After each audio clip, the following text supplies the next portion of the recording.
It's just about that time of the week.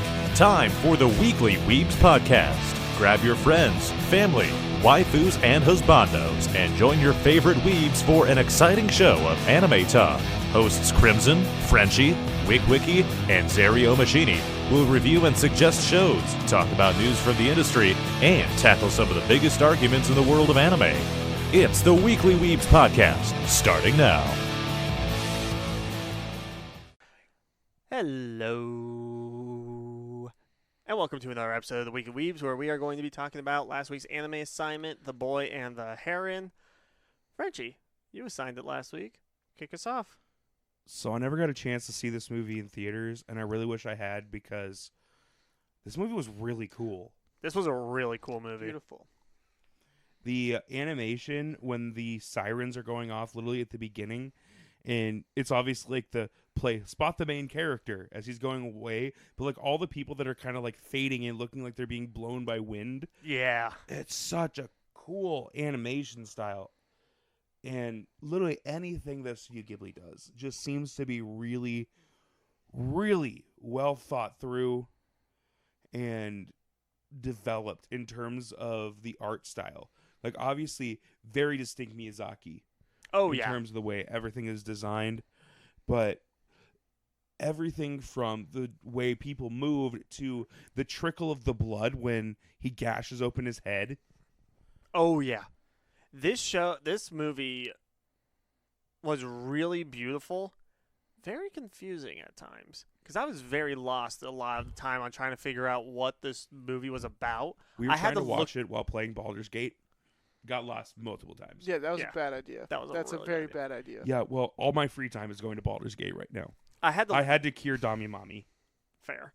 I had to look up a video, or not video, I had to look up online, like, basically the plot explained, because I was like, what was this movie about? And then I realized, oh, it's about a kid who is trying to understand what the meaning of life is after losing his mom. Mhm. And I was like, you know what? I see that now. You know what I didn't realize the entire movie till it was the end of the movie? That the Heron was there more times than you thought. No. It was the dad and his new woman. Yeah! On who she is to the kid. His aunt? Yeah. Well, it's because of the Didn't basically know that. the inheritance and the money that they already have. It's easier to marry while in the family still. That just seems a little fucked and a little too soon.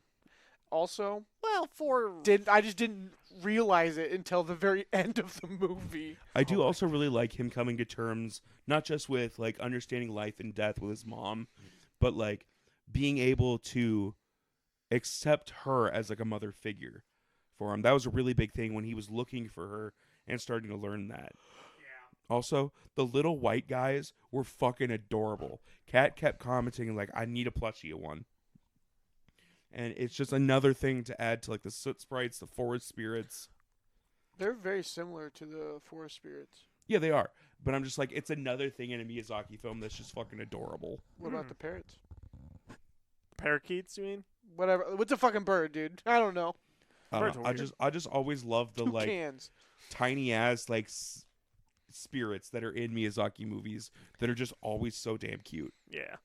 The casting in this movie was stacked. Robert Pattinson as the Heron is the reason I'm giving fucking voice acting a 10. Holy shit. Yeah. Yeah, that was wild. I played the game with Erica while we were watching. I had the list of like all the like big hitters like Mark Hamill, Willem Dafoe, Florence Stacked. Pugh. Stacked. Yeah, I was like, I'm gonna give you the name of all the people that are in this, and I want you to guess who they play. And she got like a good chunk of them. And then when I told her that the Heron was Robert Pattinson, she looked at me like I was a liar. She was like, "What?" I'm like, "Yep." She was mind blown. But this was such a trippy God, movie. This guy is so ugly. That's the Heron. I know. He's ugly. Dude, the human teeth, I fucking hated it when he was in like actual Heron form. Yeah. But when he became the little man, his little fucking little bird legs. There was a moment in this movie that confused the ever-loving fuck out of me, and even after reading a bunch of things, still confused the ever-loving fuck out of me. It was the moment when the boy finds his new mom, basically, when she's like wrapped like in the underworld in the bed, and there's all the like paper that's hanging down, and she's like freaking out and saying she hates him and stuff, and then it just never gets brought up. I'm like, It was an illusion.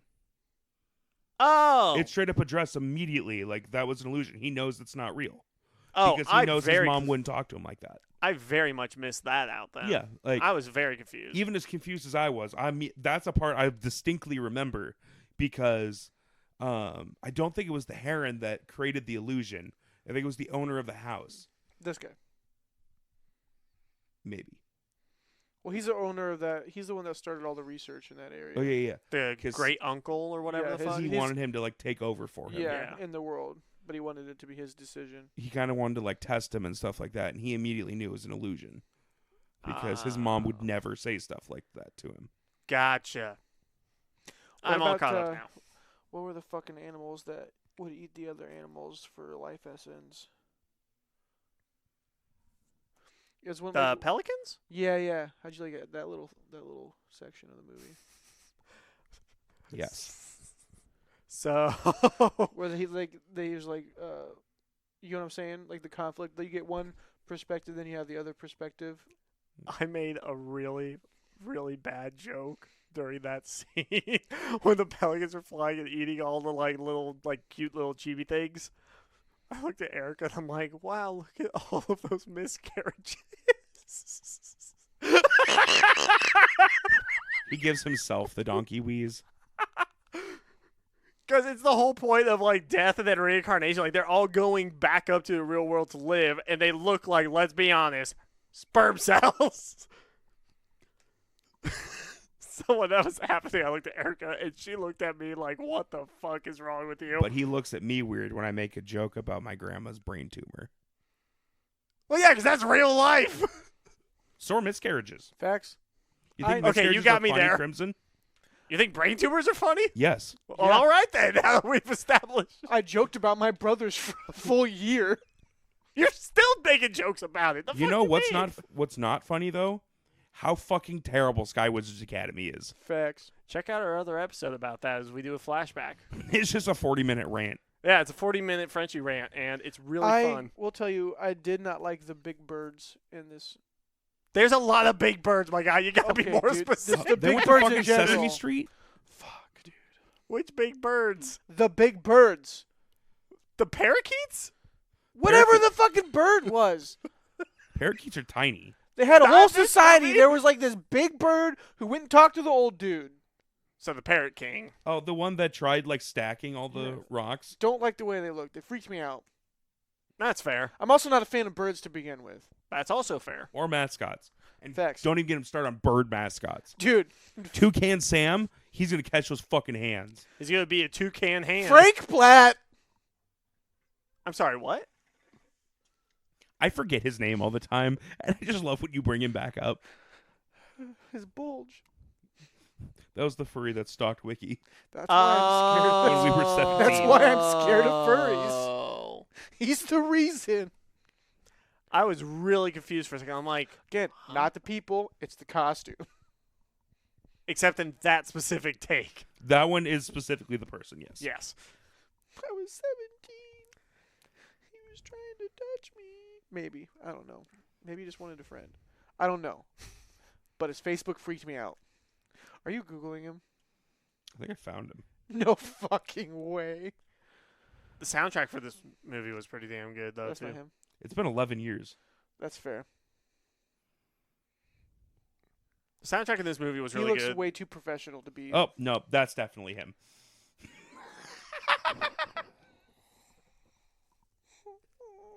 Wiki would recognize that bulge anywhere. So I Frenchie- literally just looked down two more, and I'm like, oh, no, this is definitely him. Has he had any more pictures? I didn't want to look. That was just his profile picture. I'm like, I'm out. Fuck this shit, I'm out. You ever seen Bob's Burgers? Yes. Okay, Tina, calm down.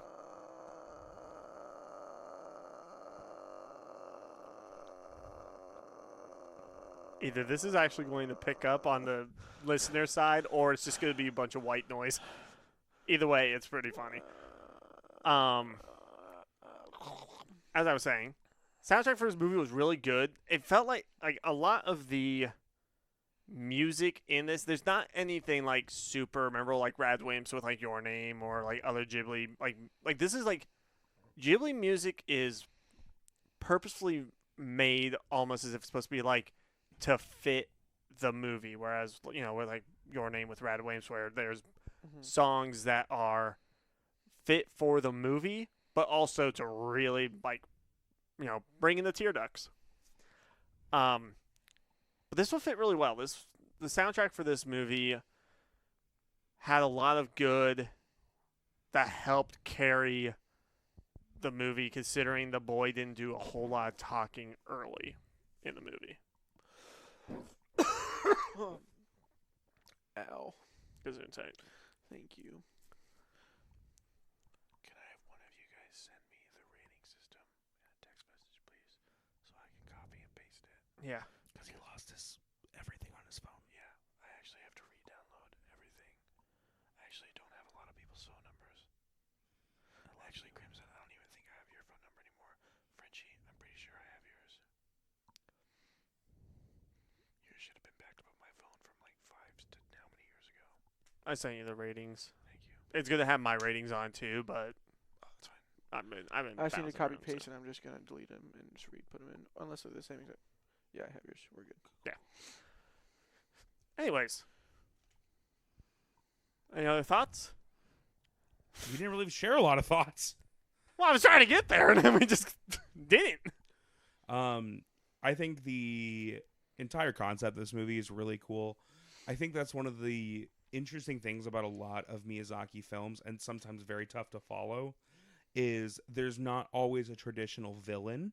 True. It's more about the message and the theme. Like even Princess Mononoke, obviously very much about protecting the environment and stuff like that, and the duality of man being evil, but also, the circle of life. Yeah. Everything in there. But it does have a very traditional villain with them trying to kill the forest spirit. Mm-hmm. This one has kind of a villain, although we don't really see it until later, and the villain being like the Parrot King, or in this case, like just the birds. Is it though? Like they are Trying to do the best for what they think is. Well, I guess in any good villain is like that, but like they Yeah. weren't actually. some of them are just straight up fucking evil. Yeah. Like the Joker, he's not trying to do his best. He's just fucking evil. Well, yeah, Like Thanos. like Thanos. Thanos at least makes sense. Kind of. He could have just made more resources. Yeah. But villain. Villain. I will say this is probably, if you had to rank after seeing this film and putting it up against the other Studio Ghibli movies, how would it rank in your ranking? So this would probably be my third or second favorite Studio Ghibli movie. First being Spirited Away. Yeah, I think Spirited Away is still up. It's still number one for me in regards to Ghibli movies. Trying to think of all the ones I've seen Mine because goes I haven't seen too many. Spirited Away, probably either The Boy and the Heron, number 2 and number 3 flip-flop. Boy and the Heron and Howl's Moving Castle. I still want to watch Howl's Moving Castle. Princess Mononoke.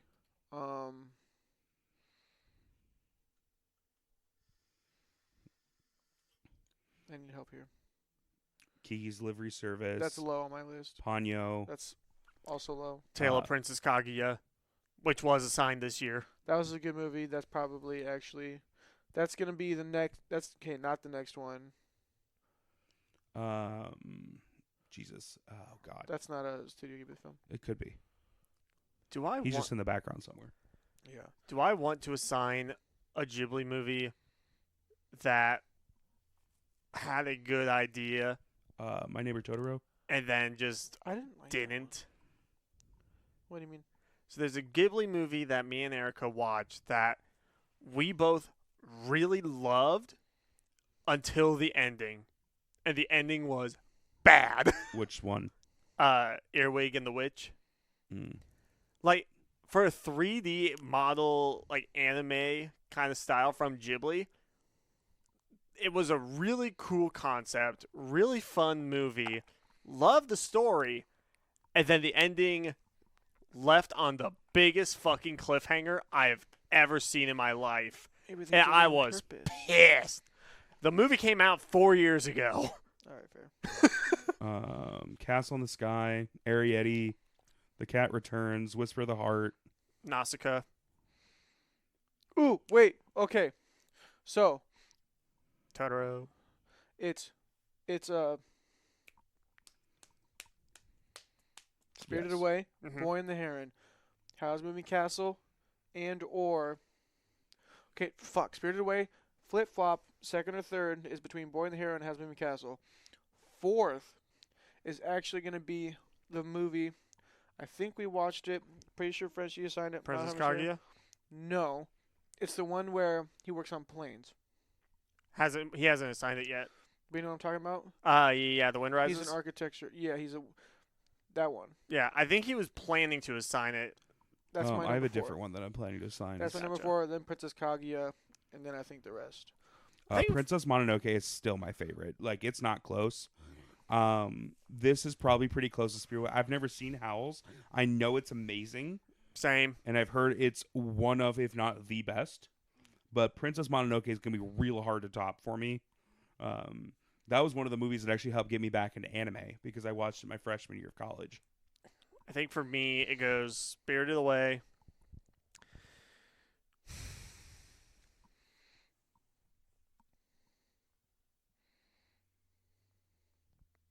Spirited Away, Princess Kaguya. Spirited Away is number 1 and number 2.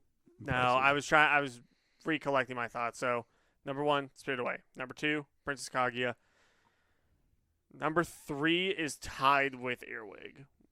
Because I really liked Earwig other than the ending. Like, that was the biggest gripe I had with the movie. And then number 4 or number 5 would probably be probably Kiki's Delivery Service. I really like that movie. It's a fun one. I also haven't seen too many Ghibli movies to begin with. They're pretty good. They're pretty good. Other than Ponyo. Ponyo was kind of, to me, Ponyo was just Little Mermaid but anime. Well, Crimson, that could have been your opinion last week if you'd been here.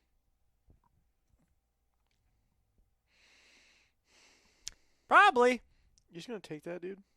Probably. He made me rewatch Skywars Academy. He gets to take some hate. I'll say it again. Probably. That's not even that bad of a show, dude. Like, just get over it. I swear to God, I will never get over it. I'm gonna go back and re-rate it a 5. What? All right. Anyways, back to the topic at hand that we were originally talking. Damn it. What'd you do? I wish I was subscribed to Danny Mata's Patreon because he's doing a reaction to Ghost Stories Top. And now I'm very curious. Fuck, man. Is it just early access or just Patreon exclusive? How does that Patreon exclusive. Kind of like what he did with like Spy Family. work? I couldn't tell you. I have no and- idea. He did Spy Family, he did Blue Lock, and now he's doing Ghost Stories all on his Patreon exclusives. And I'm mad because I would love to see his reaction to Ghost Stories. But we're not here for reactions to Ghost Stories. We're here for reactions to Boy and the Heron. I mean, overall, this is a good movie. Is it one of Ghibli's best movies? I think so. It's one of their better ones for sure. This is getting a very high rating for me. Oh, I mean, I've got a fairly good rating on my end as well. So, I think the only reason why it's not above and it's tied with Howl's Moving Castle and below Spirited Away is because Spirited Away I've watched many a times and I've grown to appreciate it quite a bit. yeah, I've only seen this movie twice. yeah. You know, and Spirited Away has been out for a long time. This one's been out not that long, so I feel like the longer the time goes, this film may grow on me more. But I also really... The Spirited Away was also one of the best anime movies out Well, there yeah. until your name appeared. Mm-hmm. So, that's fair. So good. Any other thoughts, gentlemen? I just really enjoyed watching it. Yeah, it was a good movie. It's definitely worth watching at least once. Twice if you really want to try and, dissect it a bit more to get a better understanding of the story. Because on first watch, it can be a little confusing. Second watch, you might be able to understand a little bit more. But This is a movie you should probably watch with no distractions. Yeah. yeah, definitely so.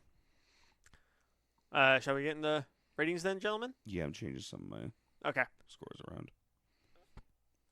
Okay. All right. Personal enjoyment, I gave this a 9. Overall, I thoroughly enjoyed the movie, even if it was a little confusing at times. I think the message of the movie is really good. I think the characters are all thoroughly enjoyable. Robert Pattinson, like, I was excited to watch this because I heard his voice was insane. Oh, And yeah. I just love Robert Pattinson. We've now seen him as a bat, a vampire, and as a heron man combo thing. Animation, I gave a 9. Just that scene at the beginning is enough. And then there's just so many, like, very colorful and detailed scenes that, like, you can tell it captures the classic Miyazaki look while also having that new animation distinction on it. Character development, I gave an 8. I think the main character's name I cannot remember goes through a lot of trials in this show, and it really builds him up to coming to terms with everything by the end. World building, I gave an 8. I think it did a pretty solid job establishing the different worlds and establishing very early on that it is like World War II Japan. Oh, yeah. So we know our time frame. We know, what Japan is going through in this time. And we do see the results of the war and everything in this time period as well. I think that establishing even that they had to leave Tokyo and they had to go to this new town, and then he ends up in a fantasy world and stuff like this. It was basically an isekai, Oh, yeah. 100%. which there's a lot of that in Ghibli movies. Well, yeah. That most Ghibli movies, I think, are isekais to some degree. Yeah. Soundtrack, I give a 9. Ghibli music always is so, like, calming and good. Even when things get violent and stuff like that, the sound effects and the music is always so strong. And I think it's always an underrated thing about Miyazaki movies. Yeah. That's fair. Plot, I gave an 8. Like I said, there's a little confusing point to it, but overall, the message and theme are pretty well established. It's a pretty straightforward story throughout. Mm-hmm. VA performance, I said earlier, I'm giving it a 10. There's not a bad voice in here. Robert Pattinson knocks out of the fucking park. Mark Hamill's always a win in here, and I love it when he crosses over into anime, especially in Ghibli films. Yeah. Art style, I gave a 9. Kind of follows that same pattern. The red on the blood when he gets the gash on the side of his head, it was just vivid and really colorful. Like, I really don't have a better word for it, but like you could see it gushing blood. Oh, yeah. And it wasn't just like it's got dark red. There was substance and depth to it. Yeah. Like, you can see how thick it is. Like, Thick. Thick. Uniqueness, I gave a 9. Really, the only thing I would mostly compare this to is other Miyazaki movies, and I'm not going to really fault a studio for having similar movies. To their own movie. Yeah, because, like, that's kind of the same thing with, like, I Want to Eat Your Pancreas and Your Name. Yeah. Stuff like that.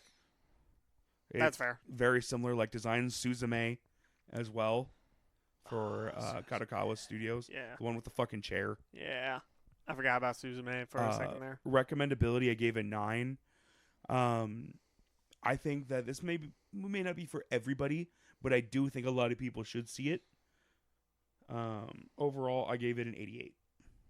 All right.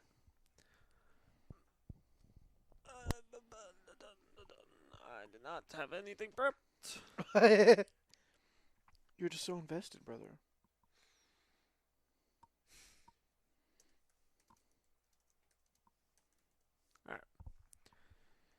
So, for me, personal enjoyment was an 8. I really liked it. a lot. It was really fun. It was really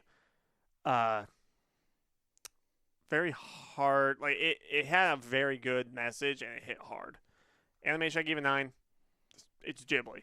Ghibli's always got good animation. Character development, I gave it 9. I feel like that the development in the story and watching the main character kind of grow and understand, more about the meaning of life and understanding, that it's something that happens, and as much as we don't like it, it does happen. You have to kind of accept it. Really helped. Soundtrack, I give an 8.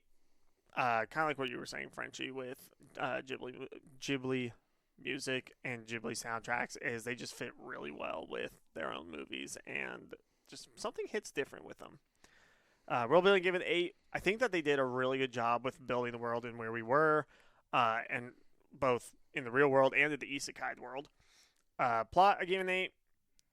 It's confusing, yes, but once you understand it, it hits way different. VA performance, 10. Frenchie said it all. Art style for me, 10. I think that they did a really good job with the art style for this, and just had the attention to details with this movie. Uniqueness and recommendation, I both gave a 9. I mean, you said it best.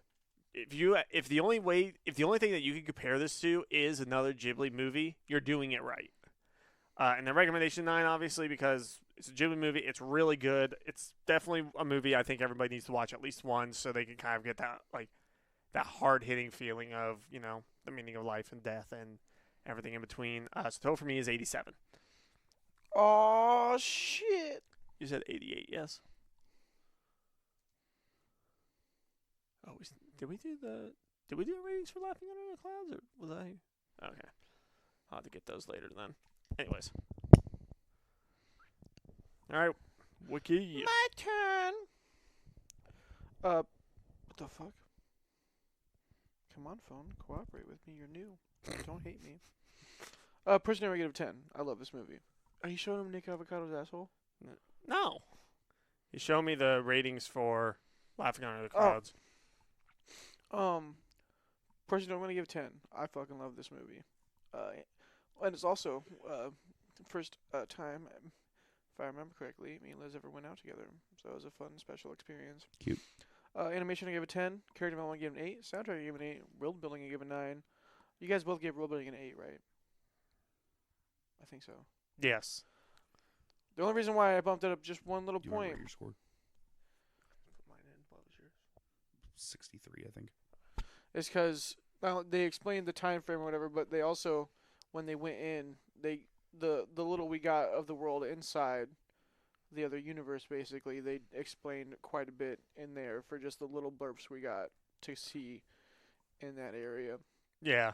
Plot, I gave it 10. Voice acting performance, I gave it 10. Art style, I gave it 10. Uniqueness, I gave it 8. And recommendability, I gave it 10. For a total of 93.